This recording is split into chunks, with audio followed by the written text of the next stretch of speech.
Mr. Neil Carpenter, he built a fishery. What price did he pay for it? Disability. The accident that changed his life, he told it all to me. The good, the bad, the ups, the downs, supportive family. Stocked his carp 1 pound in weight, then eventually 20 pound and 30 pound, now some are 40. Hello and welcome to the Fishery Fast Lane podcast. We've come this morning down to Somerset, Wanstro. A few people that have perhaps followers of BP Milling and my channels would have probably heard me speak of Neil Carpenter and his syndicate down here, Carpenters Lake. We've done quite a bit over the years with Neil's fisheries. Probably one of the first customers I ever had. And I came here with Andrew first, I think about 11 years ago.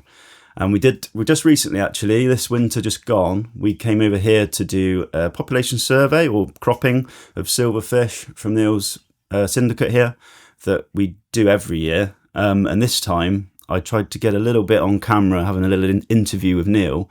And we just scratched the surface of some of the history of Carpenters Lake. And we were rudely interrupted by Andrew when he started to bump into a few fish. Anyone that's seen that video would have seen that we had to cut the interview short because we were starting to bump into fish and we had to get on with the job. So I've come down to Wanstro this morning to get a little bit more on Carpenters Lake for you lot, so you can get a bit more of a background on what Neil's achieved here and the development of the fishery. So Neil, how would you summarise Carpenters Lake or introduce it to people that don't know it? Oh, good morning, Ben. Nice to see you again. It's just a piece of paradise, really. You know, there's not many fisheries around here. I think it's a bit special.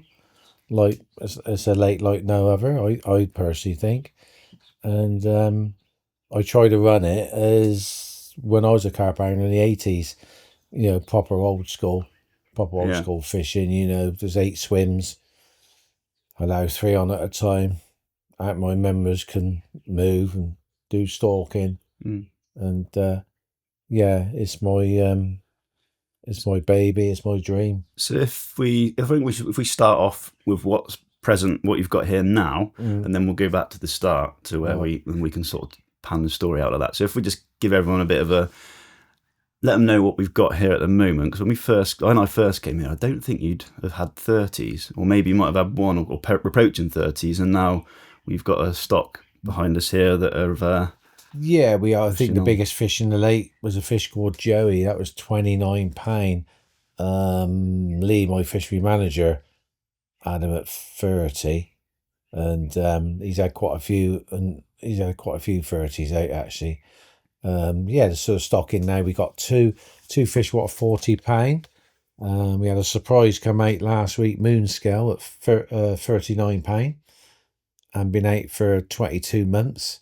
That was 33.5, so that's progressing well. So yeah, we got a good stock here. We've got about 55 fish, but then, having said that, we had a visitor last week, a ghosty, at around £15.3. Never been on the bank, never seen it, never seen it in the netting. Yeah, wow, it's just incredible. It's not a big lake, is it? How big is it? 2.5 acres. 2.5 acres. Average in depth about 5 foot. Yeah. Yeah, well. See, we started when Carpenters Lake started. It was a grass field, so it's a clay fishery. Is that right? It's correct. Yeah. Yeah. So we've got there's 2 big islands here, and sort of, would you say 3 bodies of water, almost like 2 separate channels. Bodies of water. Yeah. Yeah. So let's go back then to where we sort of started with the YouTube video, where we started to talk a little bit about how this came to be and the story that you have. If you were carpenter by name, carpenter by trade. That's right, yeah. Went on the building industry with my late father, with my brothers in 1979. Worked on the building industry with them till I had my accident. Well, I went self-employed mid-90s with my cousin. And you were a carp angler back then, weren't you? I was a carp angler back then, yeah. I was bought my first carbon rods 88. I was on a lake and a chap come round to me swim, and he was stalking at me, and I said, all right. He said, "You got matching rods?" I said, "Yeah." "Wow." I was like the talk of the lake because I had a pair of matching rods. He was looking at me monkey climbers just there. Look, that's the original monkey climbers there. Look. And so yeah, I started in the 80s. And then obviously I met Julie in the 80s. Got married, had kids. Obviously, me carp fishing was a bit less then, like you do when people's got family. Then my life turned upside down in 2000. Like I said on the YouTube clip, this boy racer come through the village and just hit me, and didn't know at the time. I broke my neck, pushed the van door open. I just fell out. This half stayed in the van. Oh, so you're in a vehicle? I was in the vehicle, yeah, okay, yeah. I turned around in the road. He was in the hidden dip, a blind spot in the village.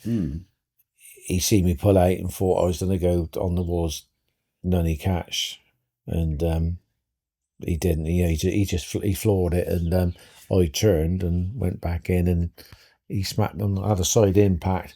So this hand got really mangled up. That hand was across there. Really? But I just spoke to Julie on the phone, and she said, "You forgot your brother's birthday card." I said, "Well, I'll come round the village." Well, I've lived in the village 6 years. I know how bad that junction is. God knows why I thought, well, I'll just do a UE. There's nothing in the highway codes about me breaking the law there. And bang, that was it. And of course, Julie was waiting at the cottage for me. And then obviously people started going to work in the village and thought, that's Neil's little red rascal van there. So he knew it was me. They knew it was me. So he went back and got Julie. That was it. Oh my God. Left the kids there, 3 kids at home, all under the age of 7. My daughter, my 2 boys. Did you know the seriousness of it at the time? No, I did. Well, I was running the London Marathon on Sunday, and the accident was the 3 days before on the Thursday. And I just couldn't believe it. My ear was ripped off down the back. There's blood down there. They all thought it was just my wrist, but oh my God! At the end, it takes a very, very brave person to admit to somebody, I can't move my legs. Yeah. Nobody wants to admit that. So I thought I'd just be quiet, and they'd take me off to hospital, and well, that's it. Went RUH, went through the tunnel, MRI scan, and broke the 2 vertebrae in my neck. And I thought, and so you were conscious the whole while? I wouldn't shut up. Right. Nothing changes. No, they were chatting away in the ambulance. We were heading off in the bath, blue lights flashing, and I was saying, well, you can sort this wrist out and stitch my ear back on, because I'm on a little run round London on Sunday. Yeah, tomorrow. Well, you won't be long about. I thought, long about. There was me, bloody in rehab for 10 months in the spinal unit. 10 months. Yeah, well, obviously I got fixed the French, they fixed me neck, and then I had to wait for a bed to come available at the Salisbury Hospital.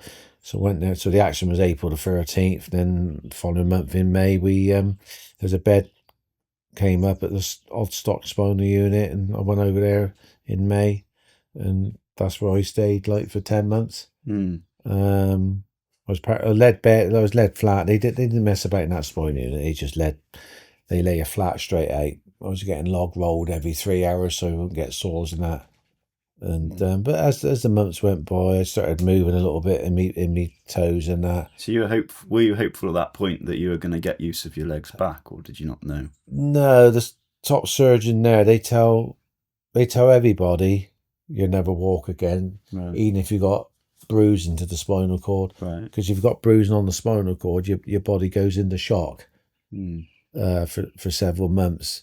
I obviously smashed. You got 8 vertebrae in your neck, and I smashed 8, fractured 7, and I crushed the side of the spinal cord. So the damage was there, and all he said to me was, "Look, you never walk again, but anything that comes back, it's a bonus." Right. So even if they've seen MRI scans from other patients, they always know that he'll probably walk out of here, but this bloke won't. But so they always tell everybody they never walk. So right.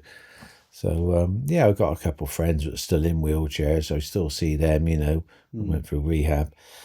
And yeah, I got the Spinal Injury Association book was given to me, and there was a solicitor in there, and I went through Moorish Lions. It was with Ian King, Murish Lyons was the solicitor at Withy & King in Bath. They took my case on, and it took about 3 years to get me compensation through. Right. And I thought, well, what am I going to do with my life now? The building industry's out the equation. And I thought, well, I'd love to run my own lake again. And that's how I achieved it with the money, putting something back in what I used to do. I had 3 sports in my life. That was running, obviously Southampton Football Club, and fishing. That's my 3 sports. Well, I still go to Southampton now and again. We don't talk about that now, anyway. I've been told on the pre-podcast not to talk about Southampton. Oh, right, yeah, I have to edit that out then. And obviously, the only sport now is me fishing. And as we all know, as all us anglers, it's nothing like being on the bank. Yeah, it's so good for mental health. So, how did you come about this bit of land? Did you approach the landowner, or was it on the market? Well, I was marshalling a bicycle race with a friend in the village, Alan Penny, and I said, I'm after some land. He said, I know where there's some land up by me. I said, oh, really? Well, I thought, well, and he showed me it, and I knew the farmer, so I phoned the farmer up and met him down here and done the deal. So you were living in the village all the while? Yeah, we moved in the village in 95, had my accident in 2000. Okay. So been in the village like 35 years. Right. So yeah, done the deal with the farmer, went for the solicitors, bought the land, and put planning permission in. That sailed through. Yeah. For the lake. For the lake, yeah. And what year are we in now? When we got the planning application? Yeah, when you purchased the land. Purchased the land. I purchased the land August 2005. Right. And your accident was in 2000. Yeah. So I went through rehab. So it took a few years between. Yeah. I was in hospital. The whole of 2000 was taken up rehab. Yeah. 2001, I was sort of beginning to get the grips with my life, what I'm going to do. And sorry, I didn't know. How old were you then when you had the accident? 37. 37. Oh, okay. Yeah, so I'm 63 this coming autumn. Right. It's life changing, Ben. It's absolutely life changing. You think how we done a cope, but so the dig started in what year? 2005 August. Took about 7 weeks to dig it out. We only had one slough to start with, stripping all the topsoil off and subsoil. Then we marked it all out. Then we had a second slough come in and started hitting into the clay. I was absolutely buzzing. Every day for me coming down here was like Christmas Day. I was going to say how it must be difficult to have the emotion of what you've just been through, and the excitement of it's almost bittersweet that it's just perhaps it's not the right phrase, but to have such a life-changing event followed by something which is a dream come true, but in the sense that you've had to the compromise of that is forever in the wheelchair that you're in now. It must be quite an emotional storm. Yeah, it was. I just I was just sleeping, eating it all the time. It was on my mind. We had some walkie-talkie because with my disability, I can't run up into the cab of the slough driver and say, look, I want 6 foot there, not 3 foot. So we had walkie-talkies. Right, yeah. So I used to, talk through that and give him instructions. Yeah. And I think a few times, I think he turned it off. Right. I can imagine. But don't know why that is. So was there a water source that you knew there's potential for a lake here? What made you think? Going back to when Alan Penny showed me the land, I managed to get permission from the farmer to drive in my car to the field in July, and there are some tractor ruts, and he says always, it's a wet field, So I seen these tractor ruts, and I thought that's still holding water there. So we gave him permission to get a digger, and we done half a dozen test holes across the field. Right. Dug them down. We went down a foot. I thought clay, 2 foot clay, 3 foot blue clay. I thought this is looking promising. So we dug the holes, left them for about a week, come back down a week later, and I've never been so excited all my life. I drove into the field and I looked down in the half. What bloody hell, we got water. Yeah. I couldn't believe it. Phoned Julie up. I said, guess what? She said, what? Is there water in the hole? I said, yep. I said, that's it. Let's sign on the dotted line and do the deal. Yeah.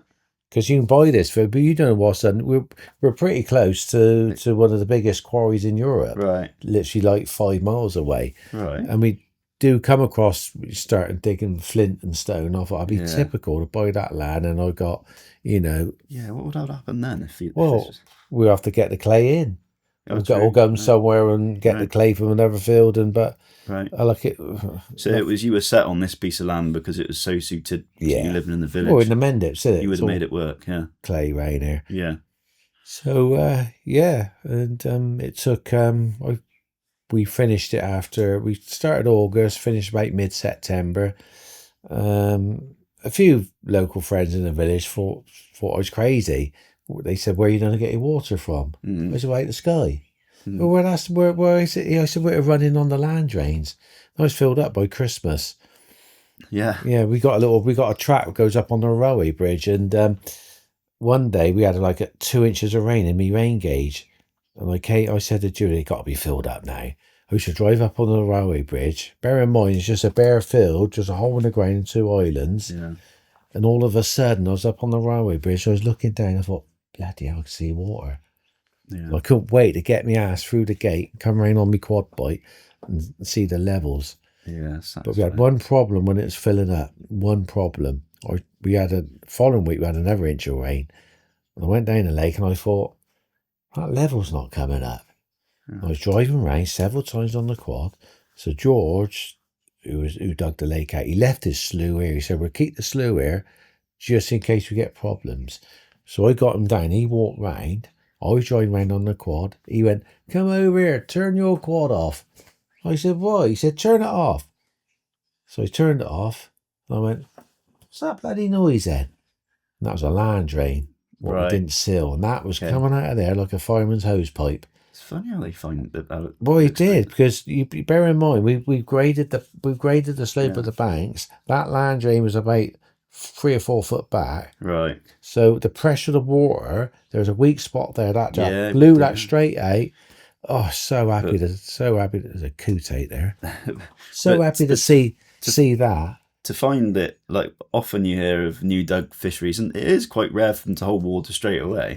So to find it as quick as that, the issue where it was escaping, is a bit of a blessing, really, because some people spend a lot of money trying to dig through bunds and sort of reseal and all sorts. So that was a bit of a blessing. Yeah, but typical George, he was early 70s. He said, "I'll go up onto the machine and track around now. I told you I got to keep the machine here. You might have a few," because he dug a few lakes down at Ringwood. Right. Back in the 70s.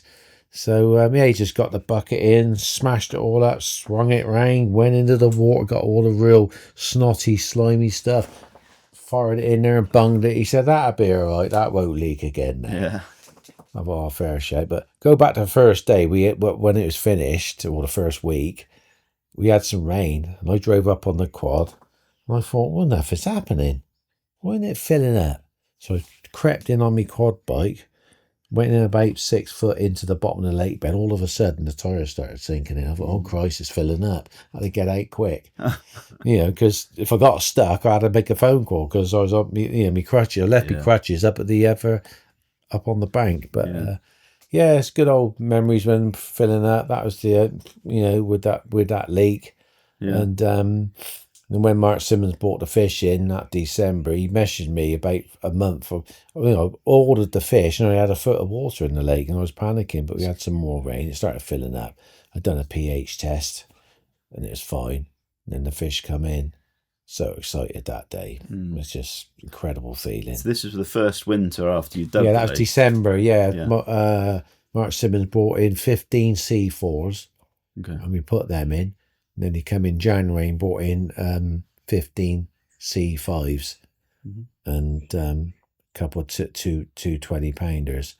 But that first summer of 2006, we lost about 7, and it was just one of those things. It was a bit heartbreaking. So I was scrolling through the Angling Times newspaper. Was it the Angling Times or the Angler's Mail? There was a chap selling some fish, some little small 1-pounders. I thought, so I phoned him up. I said, I'm after some scaly fish, because most of the simmos were quite bland, short and deep.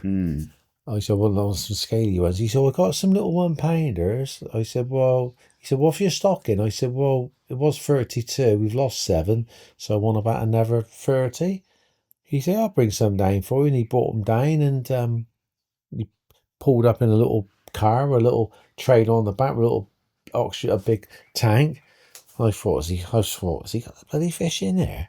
Yeah. So he come to the water's edge. I was sat on the water's edge in my wheelchair, and he got them all out in a big griller bucket. He's just about to tip them in. I went, whoa, you can't, no. Oh, I said, this is my own private syndicate in developing the fish. I said, I want a photograph of both flanks. Thank God you did. He said, you're joking? I said, yeah. Oh, okay. So we got them on the mat and photographed them both flanks, and that was it. But it was unbelievable. When they went in that water, they were topping all around the lake. Yeah. They were so happy going into paradise. But we lost quite a few. When the otter got in 2008, he wiped quite a few out. And then we had to act fast then and put there's a fish blowing out there now on the corner. For those that might not have realised, as we're on the side of Carpenters Lake here, recording in one of your lodges, would you call it? Yeah. So the lake's just behind the cameras, so Neil's looking out there and see it. They could spawn today, couldn't they, as well? Because it's about that time of year. It is about that time, yeah. They were grouping up a bit yesterday, but I've seen a couple of the big males. The big females. They were just on their own down in the reed beds. I think if they were done a spawn, they'd be having a couple of horny males up behind them by now, but not now. So we just put the next batch in of 36 1-pounders. Like nowadays, I think a lot of people listening, you think we put pounders into lakes now, you wouldn't get away with it with cormorants, but back then they weren't such an issue. I can remember when I started, I didn't even need cormorant nets across my ponds, but now you wouldn't get away with that. So thank God you took some pictures when they went in, because the fish behind the cameras now that are swimming around over 40 pounds, some of them. Yeah, it's great to have those pictures. So when those fish went in, how long before did you know when you were going to look at opening the syndicate and having anglers fish for them? Yeah, we put the fish in. We let them buy for about a year, 18 months. We opened up in 2007. I cherry picked six anglers to fish on a syndicate, and that worked okay. But then I closed the syndicate around about 2000. We went private phone booking. We had the syndicate going for about 2 years. And then I thought, well, I'll do private phone bookings. I never ever want to be day ticket. Otherwise, I've got to be sitting up on the track in a little hut taking money. And that's not, so we done private phone bookings, and it was okay, but we had some idiots coming in, drinking and that. And it sort of done me head in a bit. So then I went back to a syndicate then in 2011, I think. Back then we only had eight members. Right. Did the fish grow from the off? Could you see the potential immediately, or it wasn't until when I got Andrew Ellis involved. After losing those first fish from Simos, and then we put those 1-pounders in. I got Andrew. I think he was advertising somewhere, A&E Fisheries, and I gave him a little ring, and he said, yeah. I said, wants to put some more fish in. So he said, well, rudd and crusions do mix together well. So we put the rudd and crusions in, and put some perch in. But the crusions were really exploding in there, and I noticed the gains on some of the fish was dropping a bit. So we got Andrew in, and we netted it through and got most crusions out, and the rudd as well. But since doing that, cropping every year, we could see the gains creeping up. And I think we produced our first 30 and about 2,000. It took a while, our first 30 was probably about 2017 or 18. Oh, right. No, this cabin went up in 2018. I was fishing down here, and Lee was opposite in the middle swim across there. And I don't leave the rods out. I don't night fish anymore because of my disability. I always put my fish first, and my health as well, and health and safety. And I was just led on the bed, and I was seeing that because there's a light on across there about 3 o'clock in the morning. I thought, well, he's either got out of his bivvy going for a pee, or he's got a fish on the end. So I could just make out the torch moving around. I could see a silhouette of the landing net. And I thought, oh, Lee's in. And within a couple of minutes, he phoned me up. He said, guess what? I said, what? You got a 30. I said, you have? Really? Which one is he? He said, I think it's Maggie. Oh, right, excellent. And over that winter, he had 2 30s out. I couldn't believe it. And I thought, oh, this is looking good now for the future. And over the years, we just kept on cropping the fish, as you know, coming in with Andrew. Yeah, I'd have been in the picture by now. I think it was... I think I first met you 2013, 2014. Yeah, BP Million's been going, what? I just started. You were one of my first customers, I think, when I started making pellets. Yeah, I remember when I said to Andy, I'm looking at getting this pellet press, and he said about Carpenters Lake, he needs some grub in there, he'd buy it. So started chatting to you, and then here we were netting the lake, doing the same job as we do every year, cropping silvers. Thank God you did, because you imagine if you didn't net any silvers, like those fish would never be what they are now. Well, because the big silvers would just multiply, and the amount we've taken out over the years, and it's a clay water, always very fertile, and recruitment's good. So, and the tree work you've done recently, it's as the lake matures, I think you've seen the challenges that come with fishery management, that you find the worse it gets with tree growth, the faster it gets worse. You've seen the rate of the growth of the crack willow and stuff, that you realise how you need to keep on top of that. But now we've got your first 30 in 2018, and slowly they've started to creep up, and your average would probably be around there now, wouldn't it? Hang on, I think I got that wrong. I think my first 30 was Joey. That was 2. Here's a story for you. That was Joey, was 32 pound. I'll have to check my records, but that's the time when I was so close to selling up. Really? Because, it really affected me, because going back, scratch the surface, I was a carp angler in the 80s. I never caught a 30. And I thought, well, I'll put a lot of time and expense in my water. I'll catch my first 30 in my lake. And I caught Joey in February 2016. And this is after we cropped. Everybody thought that's the biggest fish in the lake, Joey, at 32. He's reached his weight. And I thought, no, I'm not sure about that. But since cropping over those years, I caught it in February 2016 at 35.2. I thought, wow. I thought I've proved something here. They all thought, that's it. He's peaked. But no, he pushed on again. Big mill fish. So then 4 weeks later, well, that winter, unbeknown to me, the otter was getting in again. Right.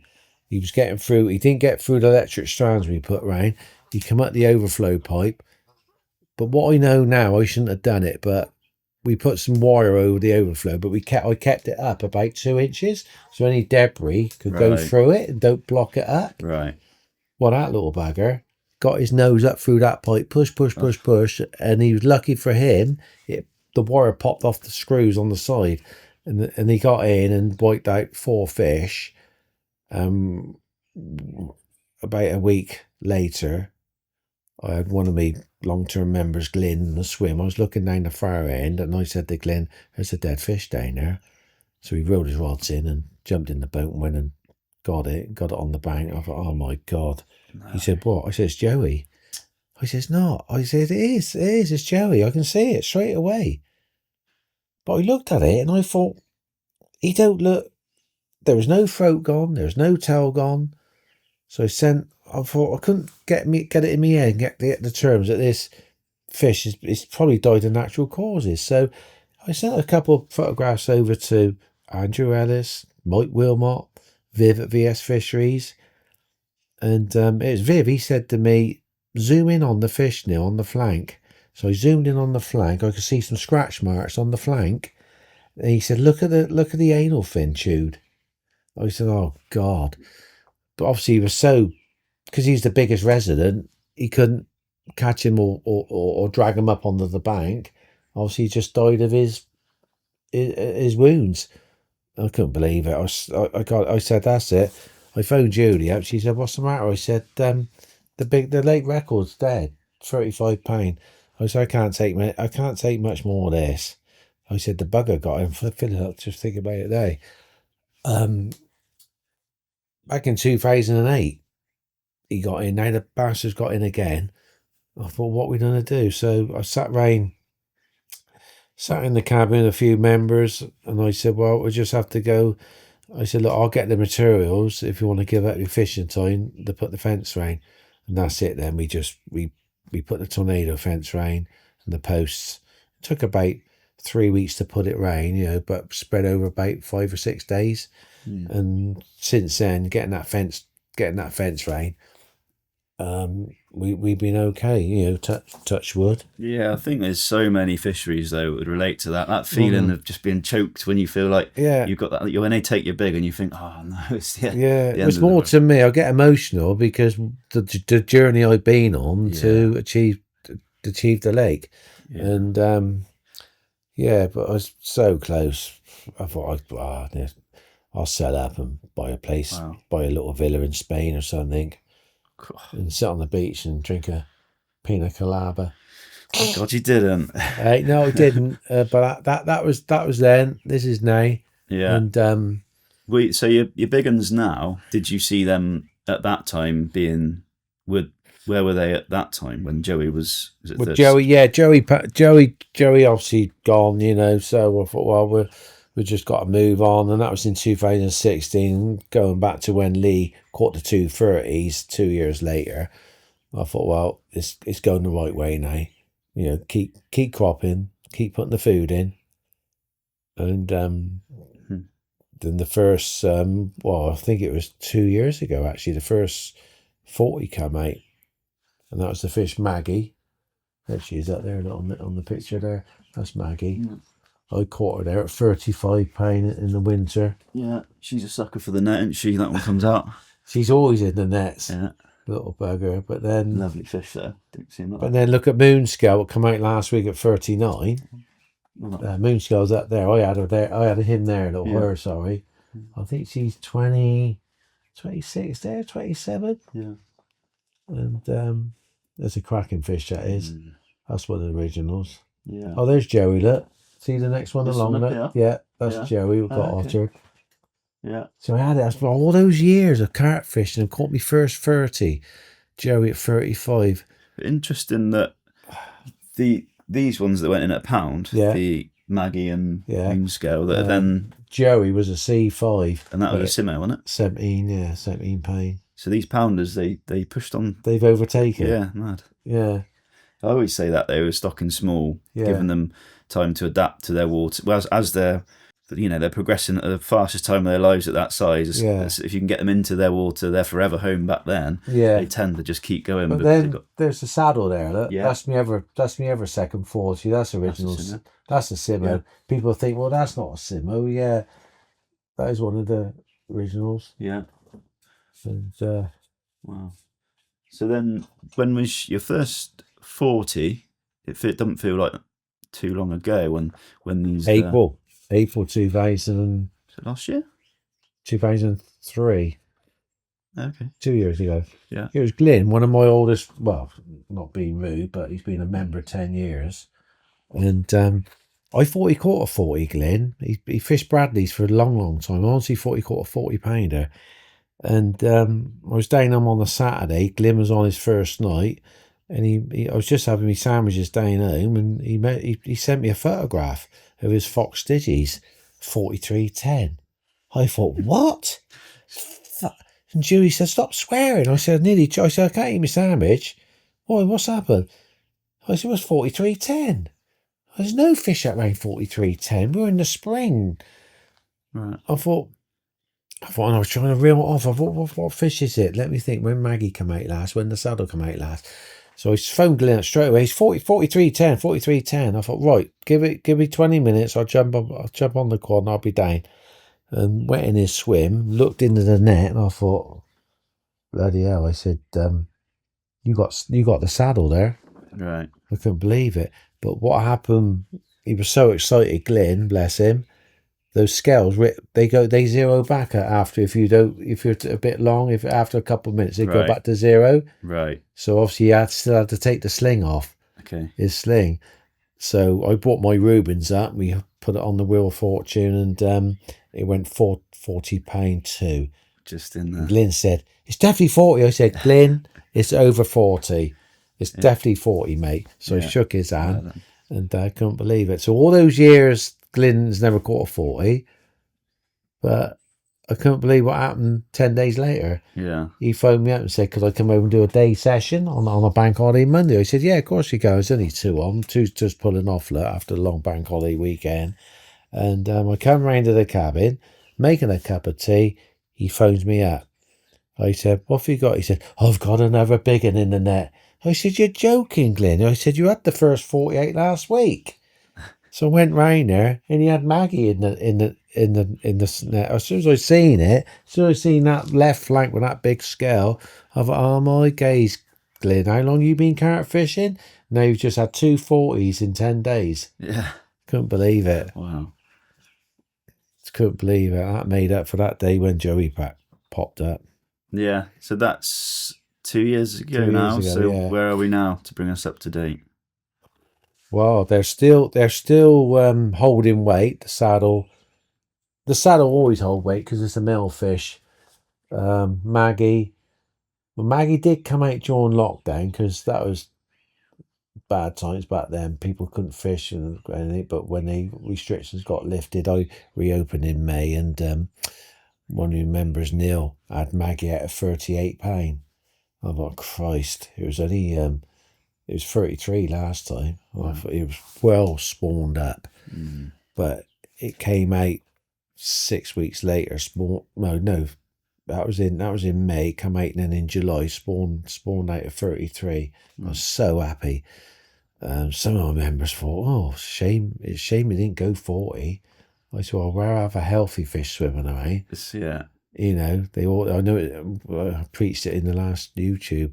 I know it's a numbers game out there, but I'd rather any fishery owner, I'd rather have a healthy fish swimming around.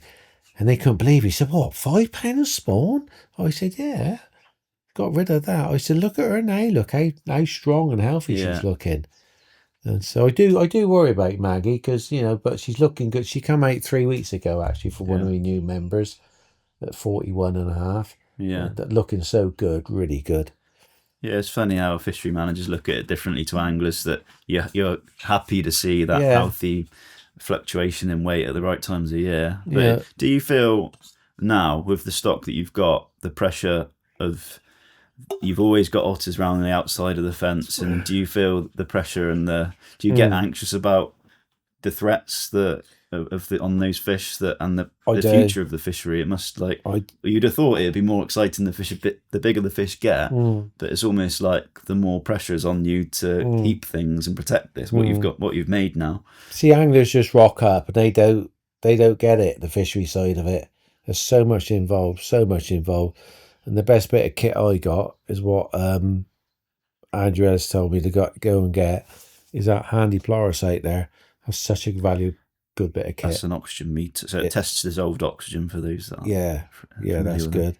Yeah, but it's one of them that the oxygen meters, you find once you've got one and you're testing, you almost become more stressed because you know what you're looking out for, and when oxygen's a little bit up or down, you worry. Actually, when you get a tool at that, a lot of people, I get phone calls a lot when I sell somebody an oxygen meter, that they ring up and say, "Oh no, I'm panicking about this. The oxygen's not quite right. It was up today, down tomorrow." And you do get that. The more you test and the more you know the things that you have to worry about. So it's a bit of a battle with that. But yeah, you've done all the right things all the way along. But with your disability, how do you find managing a fishery with a disability? How do you get around everything and keep it all in check? Well, I do as much as I can. I've obviously got to crack the whip and bark orders from the quad for some of you. All my members, they know they got to help out on work parties. And it is hard sometimes because there's so much manual work to do around this place. But I got good members now. I was always willing to help. But always got to think. You always got to ask all the time. And I think I've brought that into it from my disability, because going back to when I was paralysed, I used to be left in bed for 4 or 5 hours, and the nurses used to come up to me. You got to buzz. If you want something, just buzz us. So and I sort of, if you don't ask, you won't get things. I know Andrew Ellis. So he's barking orders all the time. In my old age, but that's how I get through with asking me members to do jobs and that. Yeah. The working at it. I go around and get on my sit on mower. I can get on that, just about drive that. And I get a lot of satisfaction from that. Some of the members said, I can drive that. I said, well, you can. I said, but I can't walk along there with a strimmer. So I'd rather come behind you on the sit on. Yeah. And get distracted all the time. You're driving around the banks and, there's a couple of fish down there. Look. Well, I haven't seen that one before. That's another thing we haven't spoken about, is the ones that go missing for so long in such a small water. You think they've not really got anywhere to hide. You can creep round the banks here, and I know I get excited messages from you through the summer when you see fish basking. You spot one that perhaps you haven't seen for years or hasn't been caught for years, and that just makes you feel alive, doesn't it? Yeah. Makes you. I absolutely love it when they start spawning. I cannot get my ass down here quick enough. And I'll stay down here most of the day, and I'll even stay in the cabin overnight with Judy coming down and give me a hand with bits and pieces and food and that. And because I just identify, and in recent years, I bought a drone and I send that up and hover over across. And I thought, there's the big ghosty down there. Look, you can see the big old males come up behind the side of her, and almost like a pervert, really. Is there? Yeah. You sent me some good footage there. I'd love you if you still have it, when the carp are spawning and there's the rudd that come in as a shoal afterwards. That'd be really. I don't know if you still have it, but I think I might. I did send it to you. I know we go on about the rudd, where we got to keep cropping and cropping and cropping, but we don't get many carp come through the nets. No. And I think it's down to those rudd. I proved it on that occasion. Yeah. I sent it. I was sat here in the doorway on my wheelchair. I sent the drone up, and I seen 7 fish come towards me. So I'm trying to look at them with my naked eye and trying to fly it off my little iPhone. Yeah. And I followed them. I followed them into this snag bush, and oh my God, I couldn't believe what I was witnessing. As soon as they spawn, the rudd just shot out underneath the pads, straight onto those eggs. Yeah, straight onto those eggs. Was eye-opening for me. It's the theory that happens, but to actually see it happen, that was awesome. I know you have, aside from carp, you have some perch. Did you put the perch in? We put the perch in, in 2006, and we got perch at probably about 2.5 pound, but we don't get so many now, because when we've had little rudd competitions here in the summer months with some family and some nephews and that not catching so many perch. So I think I'm gonna have to look into that this winter, get some more perch in.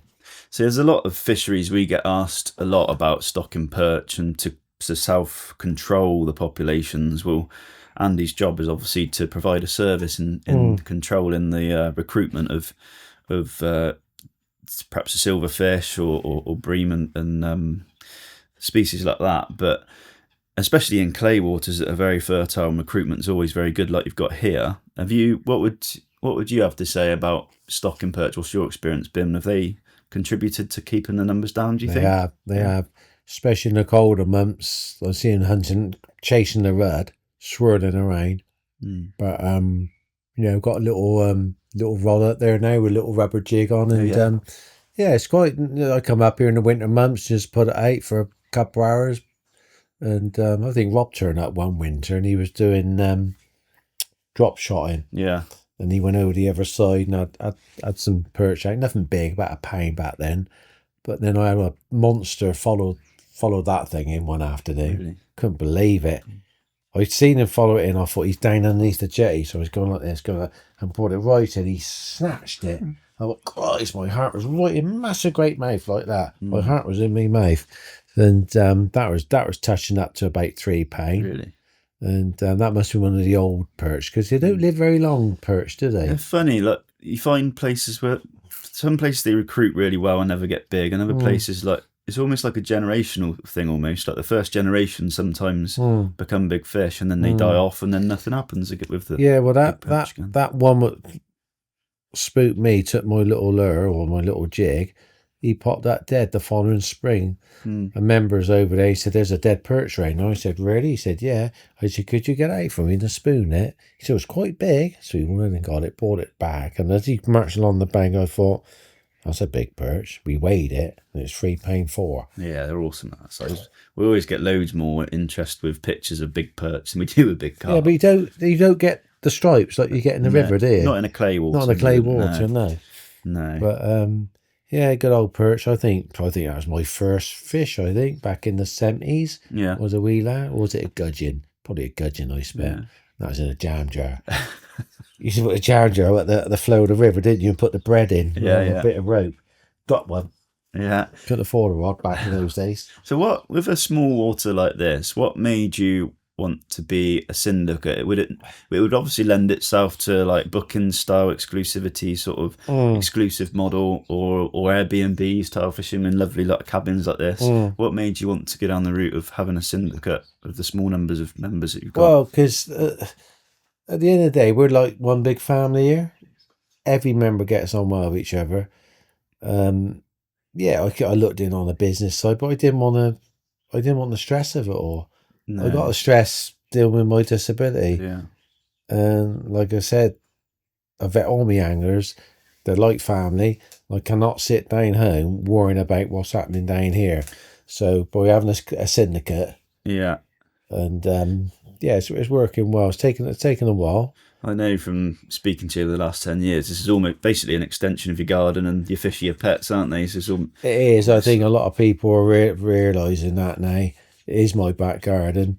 Coming down. If I get setbacks with disability, if I can't get down here touch base during lockdown, the whole country's in lockdown. I pinched a nerve in my spinal cord and I was led up for about 10 days in bed. Rob Hughes was coming over and looking after it for me, and Julie's coming down and sending me photographs, and I couldn't wait to get that. What a difference, bear in mind we're talking middle of April, early May, when it's all started greening up with the spring. I love the spring. Spring is the best time of the year, and I couldn't wait to get my ass down there after 10 days. What a difference that was. That was a real... So you get used to it, but when it's like if I go on holiday and I've been away like for a week, 10 days, I just can't wait to get back down here and see what's happening. And your membership now, how many members do you say you have now? We got 16 members. And I know it's quite a strict application and with a lot of syndicates that are run like this as an extension of their garden, like we said, being very private. What do you look for in a member that is looking to apply to get onto your syndicate, which is always a very difficult topic, isn't it? Because you have to be quite protective over what you have and find the right members to fit what you're trying to do and where you're trying to get to. It has to be a perfect fit, otherwise people fall out and nobody wants. It's not enjoyable for anyone. So what do you look for in a member the candidate for your fishery? The member I'm looking for, I'm not after the ones which are just coming in. They want to catch the biggest fish in the lake. So it's a notch on his belt. That don't interest me. No. I want the member to appreciate what I've achieved here, what I'm going through, and just appreciate the old school carping. It's not about the biggest fish in the lake. It's about the mystery fish, the fish that I've been out for 3 or 4 years. And I think that's what rocks the boat for a lot of my members. Yeah. And they appreciate it when they they pay their syndicate money, they get the code to the gates, and then they're coming into my back garden, what's a bit of my paradise, and they've got to respect that. And that was probably one of the biggest things that I realised because as an angler, you want to know what you're fishing for, but when a fishery owner, you have fish, when people ask that, when their only interest is in your fish and what you've got, and so that's their first question is, what's your biggest fish? It's almost like they're asking how much money you've got in your bank. You're not asking how you got it or what you've done, your past or your story. They just want to know the figures. And it's not very palatable as a fishery owner, is it? It's not what you want. This is not a joke. Go back 10 years ago, I used to get texts like, I got a 42-inch landing net. I've been to France and caught a 50. Oh well, yeah, okay, but you need to put it. It just makes me chuckle now. Yeah, what they think you want is not what you're looking for, is it? When they No, think you want to hear that they've caught big fish or they're sponsored, and this, that, and the other. no. But I'm pretty good at sussing anglers. yeah. And do you find that the members join for what it is, or do they catch the fish they want and move on? Or I think they're just enjoying a bit of peace and quiet. yeah, that's I just said before we got set up how rare it is now to come somewhere where you can't hear a road or beeping horns of traffic, And you're not noise hearing from alarms going off. No. Sat round a hole in the ground. Yeah, I take a leaf out of Nash, Kevin Nash. Alarm should only go off when you got a fish on the end.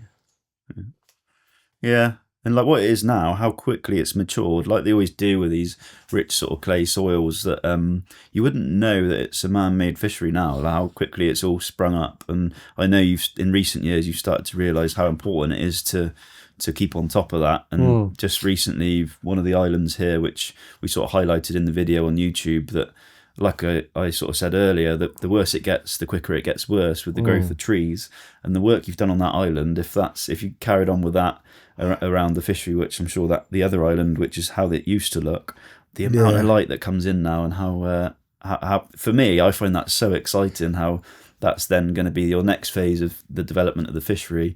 Because if you left it and that growth gets up, it really compromises the progression of everything, and things are going to start to slow down. But seeing you proactively do that with, I know you've got Lee who helps you out. He's been quite a big part of the syndicate, hasn't he? Yeah, he's a massive involvement in the lake. Lee, I've known Lee all his life. Since he was in nappies.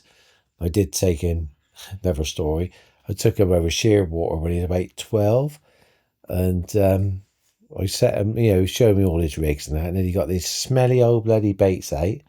I went, you won't catch nothing on there, mate. It's nothing. They've been in that pot about bloody 2 years. And he caught an 18-pounder. And he goes on about it now these days. That was a smelly, it's just rubbish. Wouldn't even give that to me dog. He said, we'll put that on there.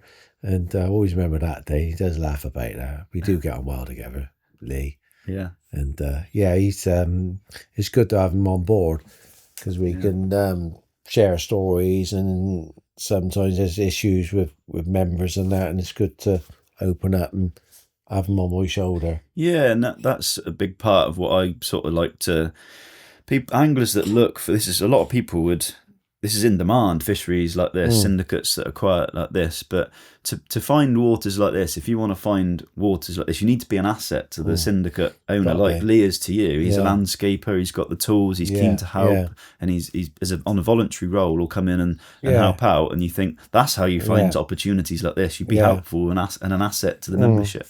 And that Lee's a great example of that. So anyone listening as an angler that thinks, how do you find waters like this? We need to be an asset, not a liability to someone like Neil. We need to help out and be keen. We got another member, Darren Foster. He lives in Frome.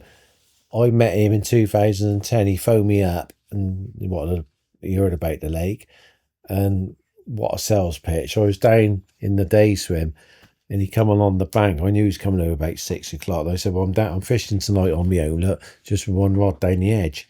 And he walked along the bank and hooked into a fish. He helped me play, I was playing it. He helped me land it. That was Joey at 29 pound. Yeah. And we were chatting away, and I felt comfortable with Darren, and he came in on a couple of guesties, and he's been on the syndicate best part of 12 years, 13 years now. So he's a good asset. He's someone I can, because Lee lives like half an hour away. Darren's only 15 minutes away. I've got other members in for him, like Lynn as well. They know I could phone them up, and if I get issues or a problem, then they could be here. And that's good. Yeah, these are the ones you want. Yeah. I've got friends in the village. Yeah. With my disability now, if anything over £20, I've got a job to lift it out now. Yeah. Because obviously with disabilities getting a bit worse now. I'm sat in a wheelchair. People don't really take that on board. I'm not bragging, but my fish are too big now for me to lift out. Yeah. I got a neighbour in Curtis who just lives at the top of the hill there. I called him in one afternoon. He's like, because he works from home since lockdown. I said, I got a good fish in the net. All right, fish. I said, yeah. Do you want to come down and give me a hand? All right, give me 10 minutes. I'll be there. Yeah. He came rocking down. The fish was boiling he was in the net. And I said, right, Curtis, put the mat there, He lifted it out, just about to put the net on the decking. I went, whoa, can't do that. Put it back in the water a minute. Oh, what? I said, you got to put it from there straight into the sling, straight into the cradle. And then keep the water on there and he said, you are fussy.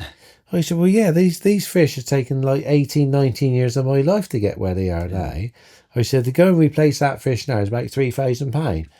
But he's not a fisherman. He didn't, and I got the fish up, and he got his camera out, and he was clicking away. I had about 30 photographs. I had one like like that, and the hat, and I had sort of that, and the tail was missing. I thought I had to sort of cherry pick 2 out of 30. Yeah, stitch them all together. But I weighed that fish up. I think I was a 29 common, I think I had, when he done the pictures. Yeah. But yeah, there's always somebody around I can make a phone call on, and if we get any problems here. Yeah.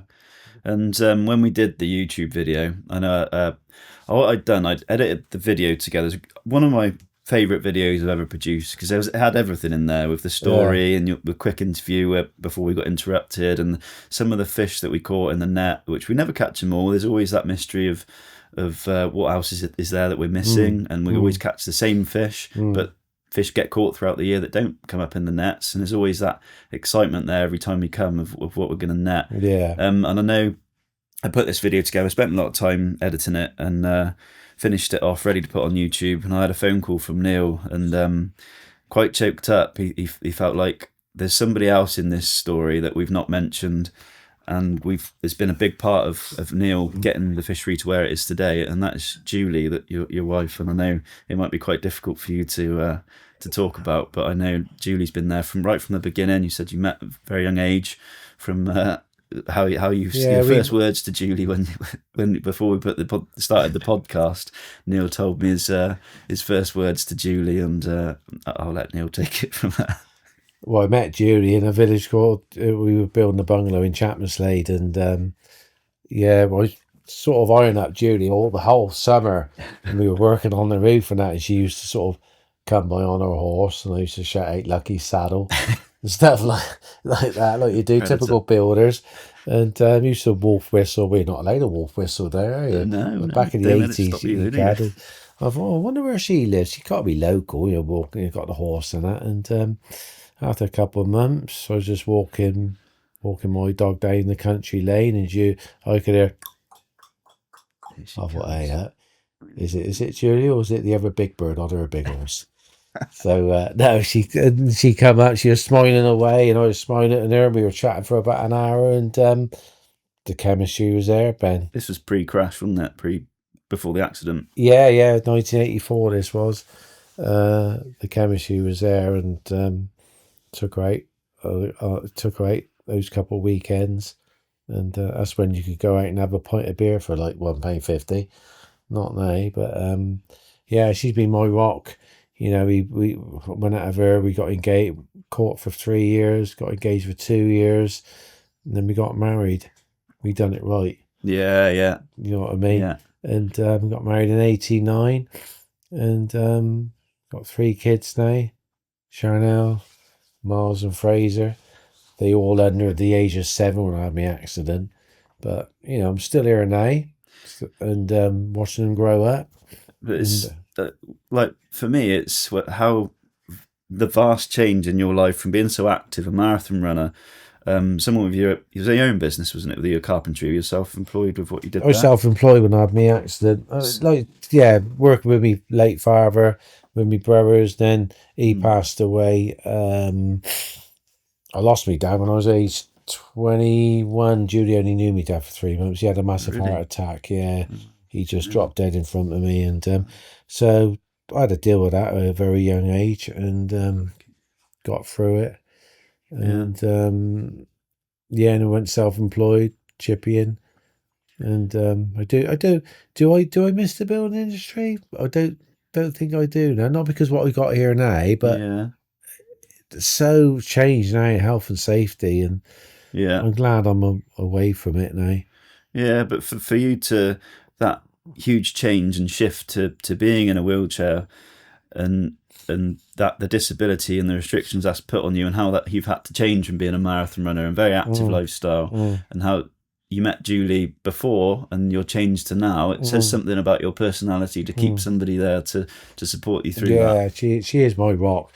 She's the only one that knows what I go through, big time. She knows me down. She knows me down. I'm getting filled up now, but sorry, babe. You're right. Yeah, only she knows what I go through. She knows the lake. The lake keeps me going big time, massively. And that is why I'm so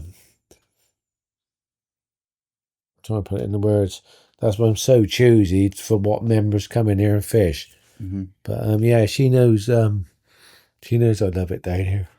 Yeah, I can hear it when we speak on WhatsApp. When you have those tough times when the disability gets you down, you can hear it in your voice, and you know this is part of your life that brings you back and sort of calibrates you to you have a purpose here in what you do, and what you've done is a huge sort of. What you've done here to Carpenters is a credit to you. What you've achieved, and you haven't done it. It's like you've realised that it's something that you're not familiar with. You've got Andrew in to help and advise, and what you've done with that is a huge credit to you. And I think what Julie there to support you through all that. I know when we come up netting, she's here with the food and the drinks. And, I love her to the moon and back. Really love her, and she knows this place keeps me going. Keeps me going mentally big time. Yeah. Like as we all know, fishing is to be outside in the fresh air, up close to nature. It's really it's good for your mental health. Yeah. But yeah, just like we said before we started the podcast, what you could have done with when you had the accident, and how it could have been different. You could have put your money in something else, and would that have given you the sense of purpose that the fishery's given you, and given you somewhere to go, and given you jobs and a purpose to help steer this fishery in the right direction? And that managing a fishery was probably the best thing, I think, the best investment you could have made with what you had there, because it's so impressive. Seeing it for myself when I first met you, and the last 10 years. Look at that picture there. Look, that was taken in 2007. That was the week we opened it. It went in the local papers. But you can see that's the old sign, but you can see the island in the background. It's just two islands, nothing planted up. No, it could have quite easily been a lake full of doubles if you'd have done nothing. Well, exactly. But when I fished Edenvale at Westbury back in the 80s, I sort of planned it around that, because I had good memories of the island and the trees overhanging, and you got to get tight to that island and get under that bush to get that fish out. But it's been a long journey, massive part of my life. Would I change it? No. Would I change the way I dug this lake out? I think I would. I think because we got the two islands, we got ropes in between. That's been a grey area. When we were private phone bookings, I had some anglers in, and I said, where's your baits to? Oh, just off those pads in between the island. I said, well, technically you are snag fishing. Yeah. And because I looked straight down at their bobbins were on the deck. I thought, they're slack lining. I said, I get problems there. So that's why we decided to put the ropes through. I think every lake needs a bit of a sanctuary for the fish to go to. Yeah, it is difficult advising fisheries on creating a healthy environment for fish, and actually what the anglers want as well, because you can quite easily create something which anglers don't want to fish, a quite barren landscape, although it might be great for the progression of the fish. Sometimes, like we're saying here with dropping the trees and opening things up, a lot of anglers don't like that. They like everything being quite overgrown and natural, but actually if you want the fish to get to what they've got to now, there has to be a compromise in the environment that you create for them. And that's, I think, where I find we get a lot of, not hate, but a little bit of pushback from anglers when we advise fisheries to take out snags, to maximise light and air, drop trees, any shade casting trees, open things up. I think you can understand where anglers are coming from, but from a fishery manager's point of view, you want those fish to be progressing so that you can create a high value opportunity like you've got here, where you've got as many members as you want or need, and there's no pressure on you to think. Although when we say about that, we are sort of talking about a handful of big fish, and that can quite quickly change, particularly in a clay environment with an algae sort of system. Without, you can have those fluctuations in oxygen, and you need to be on it, and like you are with your oxygen readings and things. What you've created can quite quickly be reversed with the loss of a few big fish. Well, but knowing you've created an environment where fish progress so quickly, you know that actually it wouldn't take long to get younger fish to do the same. Yeah, it can all go tits up overnight when you're dealing with nature. Very quickly, 3 years ago, I noticed in the spring, a tinge of the water was like a bit browny colour. I thought, what's going on there? So I sent the drone up. I couldn't believe it, Ben. It was like somebody's put gravy in it. We had a brown algae bloom. Yeah. Seriously, brown algae bloom. So I started taking readings, and it got to sort of June time, and I noticed the oxygen was dropping big time. Seriously dropping. So I gave Tony Campbell a quick ring. I had a little chat to Tony, and I had to act fast. And of course, with my disability, I can't suddenly get the generator out of the container and get the aerator. So I've got to make a phone call to Darren and Froome and Lee, and we got the aerator. We were very close to having oxygen. As you well know, that brown algae was dying off. The bacteria was having it, and the bacteria has oxygen. So we want for that handy ploris out there. We would have lost a few fish. Yeah, and that was the. Since that day, I only used to use the handy ploris leading up to spawning and when you've seen signs and that. But since that day, I use it even more now. But then going back to the red issue, it's like a coal miner, when he goes down the coal mine with a canary in a cage, you get a problem. Yeah. One reason we got those rudd in. Now, I've seen those rudd, and I thought they don't look they're not active. They look a bit lethargic. So I had some flake maize in here from the feed, and I was chucking that out. Normally, they didn't want to know. Right. And I thought there's something. And that's when I thought there's a problem happening here. I put the oxygen meter in. I could see it dropping every other day. Of bloody hell! Right. So we had to get that going, and that's one issue. That's one issue we got over. Yeah, I think with because it's just down the road from you. Nowadays, like with the development of fisheries and all the technology and fishery development, adapting to the changes in technology, you could almost think that fisheries are quite easy to run without being there, having the automated oxygen aerators and stuff. But it's really not like that yet. Being with like you in the village, being able to see the water every day, any changes you can test and you can adapt quite quickly. But if you're not seeing that water every day, you might not see the changes. So it's really important. I do see it, the clarity of the water. I do see it change. That's the first thing that I'll do, seeing my ponds every day. As soon as you notice something different, you always test and investigate, and that's how you pick up on things really quickly. And people were worried that fishery managers are going to start to rely on technology more than you should. So you can never fail your eyes and trust your experience. So anyway, we're sort of wrapping up now, Neil. Well, thank you so much for letting us come down and record here today. Fine. It's such a very unique story and we have a laugh, don't we? We do. Most days I'll get most weeks I'll have a message from Neil, some more appropriate than others. But yeah, great to be in touch, and thank you for inviting us down to record here at Carpenters Lake. And well done on all that you've done. I know it's been a hard conversations with some of the story and the ups and downs you've had in your life, and the people that have been around you to support you through all of that. So thank you for having us. Welcome. Yeah, where dreams come true. That's Neil Carpenter's tagline. Thank you, Neil. Thank you very much, Ben. Pleasure.